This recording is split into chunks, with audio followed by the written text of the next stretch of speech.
What a game. What a game that was. I'm buzzing, obviously, because, and to be honest, I'm buzzing and I'm relieved. I'm just so relieved that we didn't lose that match. And the fact we won it was just wonderful. And against Man United as well. I think it's the third year on the spin now we've beaten them at home. Just a stunning day. And it was one of them as well that was a really joyful game to watch, especially obviously second half. I'll come to the game in a minute, but the second half, it was just a pleasure. It was just enjoyable. Do you know what I mean? It was just such a thrilling encounter, very end to end, and just made it for a really exciting game. Do you know what I mean? And something to be really excited to be a part of. And the fact we walked away with a win, I don't quite know how we did it. I don't, but we did, and that's all I care about, to be honest, at this moment in time. I really don't care about anything else. But let's go through it. I mean, before the game, even before the game, I was deflated. I saw that lineup earlier. I was worried. Lucas Paqueta being included, I was concerned about. Summerville on the bench, I just could not fathom why that was happening. There was a few big question marks. And also, of course, we had Mavropanos on the bench. Oh, sorry, coming in for Tadibo, who was on the bench. It was just a bit of a bizarre lineup. I was really confused by it. I will say, though, fair play to Lopetegui for the goalkeeper, though, because called for it and said that Ariano needed to be dropped, and he's dealt with it. He dropped him, and I felt we looked actually a lot better with Fabianski in goal. Just the defence looked more confident, and we as a team looked better, I felt, with Fabianski in goal, just more assured. It's a shame for Ariano, but at the end of the day, he's lost the shirt, as far as I'm concerned. First half, though, pretty shambolic.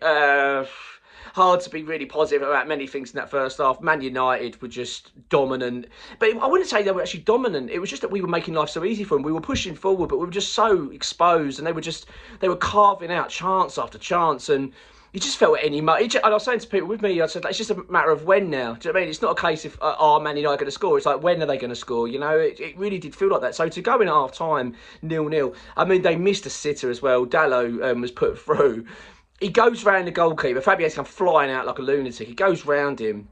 He's just got to put it in the goal. It's just an open goal in front of him, and he decides just to hit it, and it goes over the bar. But it was quite funny giving it to the Man United fans, I must say, when that happened. But yeah, my God, what a miss that was. So we got away with it. You know what I mean? We got into that half time 0-0, and I couldn't really believe it, but I thought that we actually grew into it the last part of the second half. I thought we started to pick up. We started to get a bit of confidence about us. We're playing all right. We had a few corners. We just looked a little bit more lively. I know some people won't agree with this either, but I actually thought Paqueta wasn't too bad. I mean, I think he wasn't, Paqueta of old, I wouldn't say that, but I actually thought that he grew into the game and started to look pretty dangerous. He was putting some great tackles in, and he looked very lively. And I think that link-up play with Emerson, as by the way, Emerson was excellent. Game of the season for him so far, definitely. But we get to half-time, 0-0. And you're thinking, we got to improve things. So he makes quite a wholesale load of changes, Lopetegui, basically correcting some issues that I think that he probably created from the lineup. So he takes off Paqueta. As I said, I was a little bit disappointed about, because I actually thought Paqueta was playing all right. He takes off Paqueta. Soler came off. I mean, Soler was dreadful, I've got to be honest. I don't know what the bloke does. I'm struggling to think of anything positive that he actually brings to West Ham at the moment. He plays bloody Paris Saint-Germain. I mean, I've not seen anything do anything. Unless I'm missing something, can someone tell me? But yeah, he came off, Paqueta came off, and then also Mavropanos came off. I think it was for an injury. Tadibo came on. Well, those three, and the three that came on, then Tadibo came on, Souček came on, and as did Summerville. Those three changes made such a difference. Tadibo was outstanding once again, just absolutely excellent. Summerville was so good. I mean, he is a live wire on that pitch. He's got to be a starter. He cannot be ignored anymore. I mean, Lopetegui's got to stop pretending this. This guy has got to be starting for West Ham. He was outstanding today. He came on, just made such a difference. And I'm going to say it, I thought Thomas Souček was excellent. I really do. I thought he was outstanding today. Came on that second half. He was everywhere. I think he was playing in about 4 positions. I mean, 1 minute he's at left back, then he was partnering Tadibo, then he was out the right wing with Bowen, then he was up front with bloody Antonio, then he was back in defending. I couldn't work out what his position was. I was actually struggling to work out the formation, what was going on. It was a bit chaotic. It was a bit like my dad said, like Keystone Cops. It was all over the shop. But Souček overall made such a big difference. As I say, all 3 of them did, but Souček was outstanding. In fact, I'd go as far as saying man of the match from him. I thought he was just so vital to us. So I'm really pleased to see it. he gets a lot of stick, Souček, and I've certainly given him some over the years, I tell you. But I actually thought that he. I feel like we've got the Souček of old back, you know. It was just wonderful to see it. And anyway, West Ham go and take the lead through Summerville. It was a lovely ball from Bowen. Well, Bowen does a cutback, plays it into Danny Ings. Danny Ings kind of mishits it. It goes into the path for Summerville. He sort of stretches his leg and smashes it in.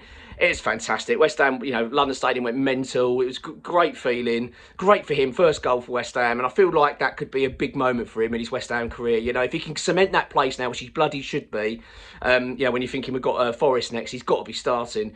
But if he can get another goal in that game, you know, you just feel like he can really start to build, because he is a talent. I'm really impressed with him. So we were 1-0 up, but it didn't last very long, which is really frustrating. I was really annoyed, actually, because we had an injury to Edson Alvarez in the box. I think he blocked a shot, and I don't know whether he was winded or what. I couldn't quite tell. I haven't seen the highlights, by the way, so I'm sort of going off what I remember of the game. But he went down for quite a while. He had to go off, and I just knew, you know, you just knew they're going to score. We're down to 10 men now. We've got that injury. I hate this rule when a player gets been down injured, but he has to then go off and wait for the ref to bring him on. It really pisses me off. I don't get, because it's like you're being punished. You're now down to 10 men for having an injury. If he's fine, just let him play on. I don't know what the ruling is. If someone can explain to me, please do. But I hate it. I think it's just a stupid rule. Anyway, you just knew they were going to score, and they did. It was a header from Casemiro. I think he sort of looped over to him. He couldn't really miss it. He nods it back in the net, and obviously 1-1. I think we were only ahead, to be honest, for about 5 minutes. So it wasn't long. And it was just so deflating, so frustrating. You think, I've just got ahead, you know, and Man United were there for the taking at that point, I felt. And then it was a few nervy minutes. Then we started going back into the game. And then we get a penalty. I mean, it went back for a VAR check. I've seen the highlight back of the penalty. It is soft. There's no two ways about it. If I'm a Man United fan, right, I'd be absolutely fuming. But do you know what? Fuck them. I couldn't care less. How many decisions over the years have we lost against that club? I mean, my God. I mean, they have had a fair few decisions over the years, not just against West Ham. They've had a fair few decisions go their way over the years. So I feel like there's no sympathy there for me. But basically, De Ligt sort of goes in to challenge the ball. He doesn't get it. He catches Ings. You know, if you're looking at the rule book, probably a penalty, but it was soft. I mean, if I'd been given against West Ham, I'd have been absolutely fuming. But I don't think the ref gave it. He then goes back to the screen. He awards the penalty. Bowen tucks it away. 2-1 West Ham. I'm just thrilled. I'm absolutely thrilled. I mean, that could be a massive, massive moment in our season. It really could. I mean, that is one now that you look at and think, could it be the turning point? I don't know. I mean, look, I'm not coming out of this game thinking, wow, West Ham played them off the pitch today. We were amazing. We, you know, bring on Man City or Arsenal. You know what I mean? No, not at all. There's a long way to go yet.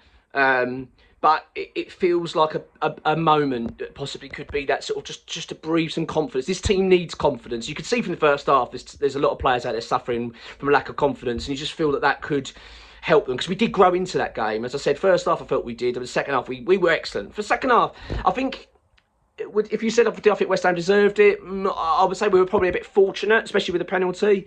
But we won the second half, but by a long way as well. We won that second half. We were by far a better side. Man United was shockingly poor second half. First half though, we were good enough. We were far too open. They were carving us to pieces, and they should have been 3 or 4 up really. But they were wasteful. They weren't good enough. But yeah, I'm taking it. That's a big win, and huge relief, isn't it? What a relief, especially after the Spurs result. It was really deflating. So it would have been, and it meant obviously going in now, we've got Forest and Everton games, and they're both winnable fixtures, but it takes the pressure off a little bit. Forest away now. Let's go there and get something. I mean, obviously I want us to go there and win, but you know, it doesn't take the pressure off that we have to win. You know, we don't feel like we have to win now. We can go there and get something, and obviously Everton at home is a very winnable fixture ahead of the next international break. So that's a big 3 points, and hopefully now we can start climbing that table, because my word, we need to. But yeah, let's enjoy it. Come on, you Irons.